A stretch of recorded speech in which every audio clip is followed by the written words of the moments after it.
c'est vraiment quelque chose de caractéristique de ce laboratoire, de voir ce souci, cette pensée de travailler d'abord avec les usagers, donc d'identifier les besoins, pour ensuite mieux les utiliser par ces mêmes usagers, en règle générale, l'économie de la pêche et les pêcheurs.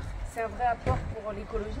Alors moi, c'est un vrai apport pour l'écologie, puisqu'on repeuple des espèces en voie de disparition, que ce soit, on l'a vu, les langoustes, les oursins, etc., des poissons aussi.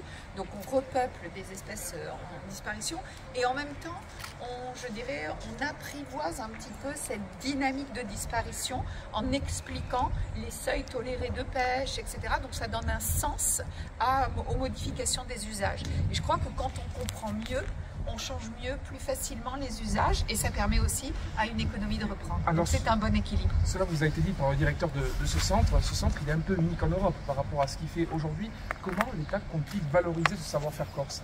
Alors effectivement, vous l'avez dit, ce centre, il nous l'a dit, on le voit, il est vraiment dans les premiers à l'international au niveau effectivement des résultats scientifiques. Donc on le voit, il rayonne, il est connu et on accompagne énormément puisqu'on en parlait là. Je vais vous parler que d'un point qui est le transfert de ces technologies ou de cette recherche qui est faite sur ce centre.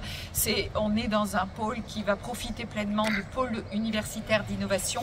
L'État vient d'investir 7 millions d'euros dans ce pôle universitaire d'innovation, une partie pour l'université de Corté et tous les laboratoires qui vont avec. Et on va continuer avec le CNRS et à travers l'université qui sont nos opérateurs à suivre ce projet. Mais déjà, il y a cet investissement récent puisqu'ils ont été lauréats de ces PUI, de ces pôles universitaires d'innovation qui va pouvoir accompagner le développement de cet institut, le développement vers le transfert et la valorisation qui est un point important de cet institut.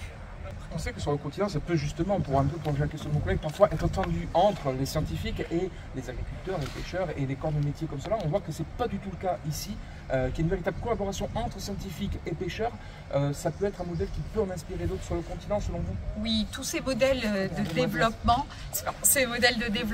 je dirais, qui travaillent ensemble, effectivement, il y en a qui marchent mieux que d'autres et c'est exemplaire. Ce que l'on voit à Stellamar ici est exemplaire. Ce dialogue avec l'économie, les acteurs locaux et les pêcheurs, c'est vraiment quelque chose d'exemplaire et qui peut faire effectivement exemple par rapport à d'autres laboratoires. C'est pour ça qu'il y a des réseaux aussi, que les PUI travaillent ensemble pour ce partage de bonnes pratiques et on va profiter pleinement de ce bel exemple que vous avez ici à Stellamar et en Corse.